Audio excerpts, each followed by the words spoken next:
one of the top three gardens in Japan. The other one is in Okayama, and I think the other one is in Ibaraki. And this is number three. We're here in Kanazawa until tomorrow, and we thought we had to stop by and, of course, see the one of the top three gardens in Kanazawa.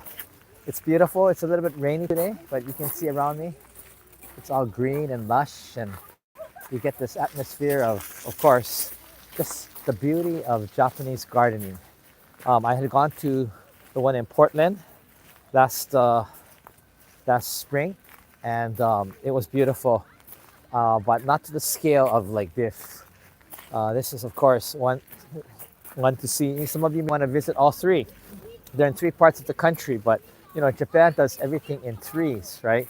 They do like the three most famous night views, right? I think it's Kobe, Hakodate, and Nagasaki, I think it was. Three most gods of the mountain, Tateyama, Haku, and Fujisan. And this is one of the gardens of the top three gardens in Japan. So, you could do a collection of three and visit all these different places, because Japanese like the number three. Everything has three. The pottery, the most famous pottery of Japan and things. Anyway, but you can see around me, this is what it's like. My group is behind me here. They're walking up. And so, luckily, it stopped raining. So it's a little overcast today. I know down in Tokyo and Osaka, it's nice today. The front seems to be moving up. But anyway, as long as it doesn't rain, it's still very beautiful. As for photography, for the photographers, my friend Klein back here says this is the perfect photography lighting.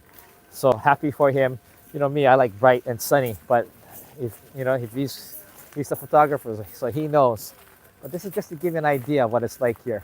I'm gonna spin this around and let you see just what I'm seeing.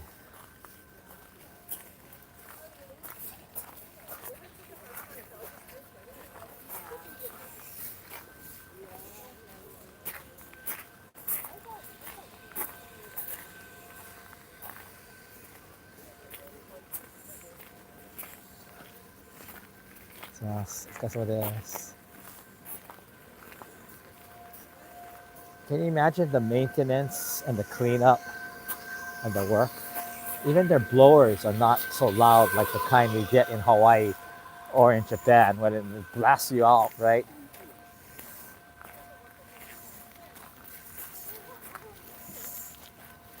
The maintenance and just it must be unbelievable. All the leaves. Moss, of course, is aesthetic, very, very aesthetic in Japan.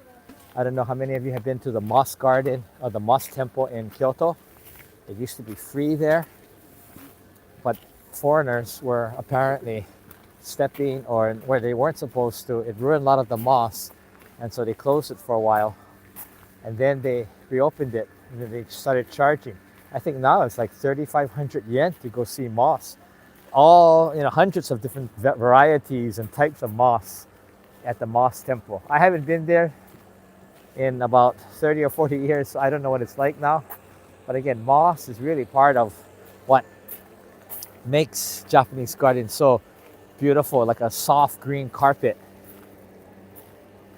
So anyway, that's it from Kenrokuen. Just wanted to show you, not that many people out today. Again, Kanazawa is the new place to go. I call it like the little Kyoto. If you want to get that old traditional feeling, definitely come to Kanazawa. If you can go to Kyoto and see the three big temples or shrines, Kinkakuji, Kiyomizu, Heian Jingo maybe. Maybe go to Nara. But after, the blowers are a little noisy, but not like they are in Hawaii, yeah, where you can hear like the whole neighborhood can hear. So anyway, as I said before, I would highly suggest coming to Kanazawa. If you saw Kyoto, skip Kyoto, come to Kanazawa. You'll get a much better experience, I think, overall, if you have to go to one or the other. Again, if you haven't been to Kyoto, yes, you want to go and see all the national treasures, all the famous temples and the shrines. But if you already have been, then I definitely would say you want to get away from the crowds, come to Kanazawa. Kanazawa is still busy, but it's a small city, it's a small town, and not that many people know about this yet. I mean, a lot of people know about it, but it's not like Kyoto, where everyone knows about Kyoto.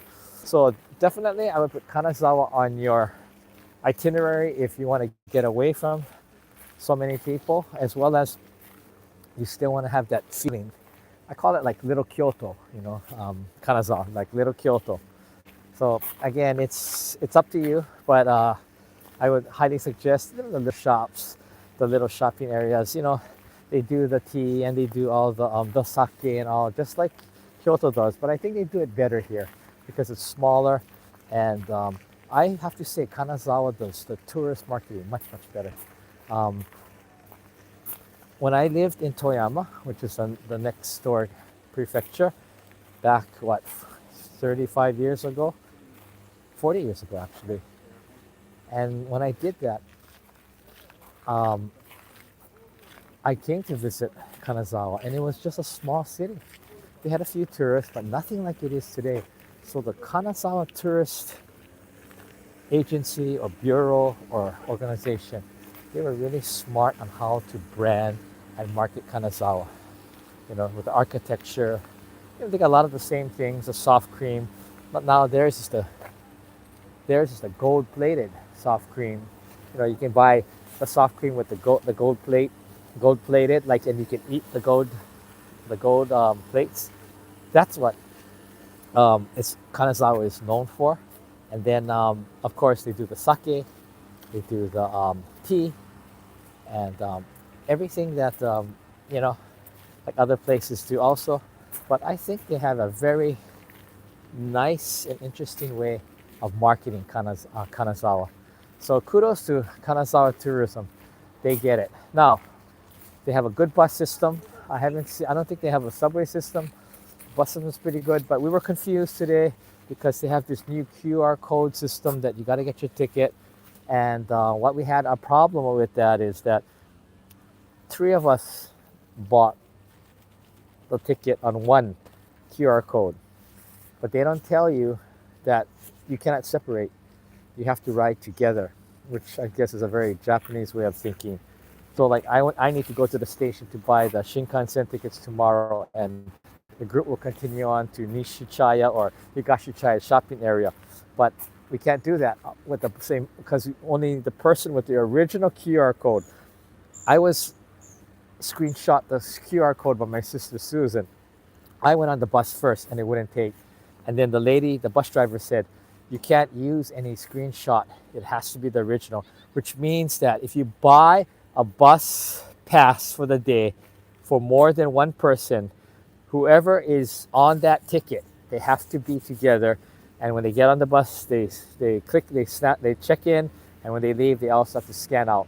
So just so that you know, you may want to get your own individual passes, but it takes a long time. And that's where the Japanese don't get it. Everything you do like online to register takes way more steps than you do like in the United States for something. Everything takes more. And on top of that, there's a language layer where they translate it into, either you use Google Translate, it automatically translates, or they translate it for you in their English, and it becomes more complicated because sometimes it doesn't translate correctly, or it means something else to some people. So again, Japan is trying to move into the tech age, but as I always said, they're probably 10 or 20 years behind, like for example, the United States, whether it's platforms, NSS, etc. So they're trying, which is good, but it takes a long time for it to settle in, a long time. Once they get it down, they become the champions of perfecting any system that has a precedence for a long period of time. But for now, Japan is putting in this bus system with the QR code. They're putting in like otakubing, like at the Hotel Grand Via. They want you to use a QR code and put your name in this. And if you can do and jump all the hoops, it's much easier. But to get to that point, it takes a long time. You got to ask a lot of questions. And so a lot of us, we just did it by hand.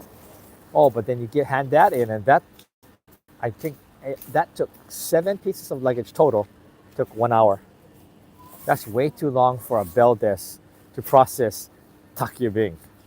But if you had done it online, although you would have to take some steps and ask a lot of questions to learn how to fill it out, once you got it done, it was quick. So again, there's so much, there's so much of this going on.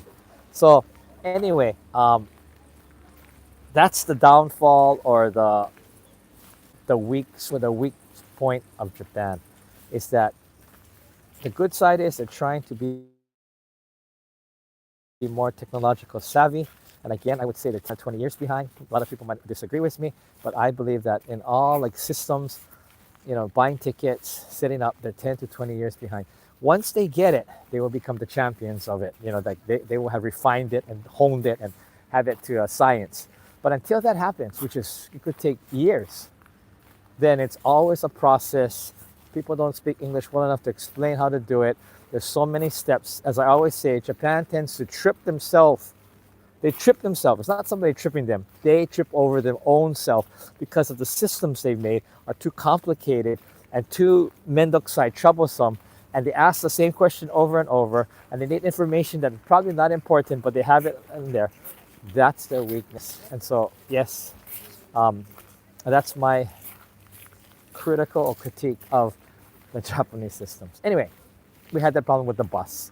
And so right away I thought, okay, here we go again. This is where Japan doesn't get it, right? And then I was going to buy the ticket, just a paper ticket, just easier, right? So I asked the front desk and they said, yeah, the department store sells it right across the street. I said, okay, great. What time does it open? 10 a.m. We were leaving at like 8:30. So that was out. So, I try to get around it, but it doesn't always work. Anyway, we're back here at the garden. And just wanted to say, just to give you here, the big tree you can see behind me. It's famous for the pine trees, heavy snow, so they have all the supports up. There are the guys cleaning.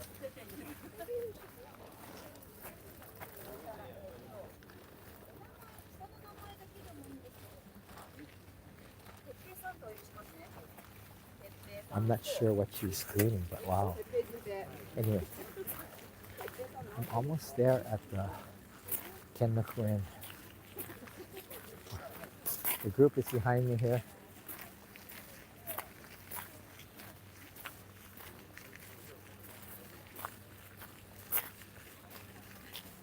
Okay, I think I'm going to close it out here. Thanks for joining me if you're watching.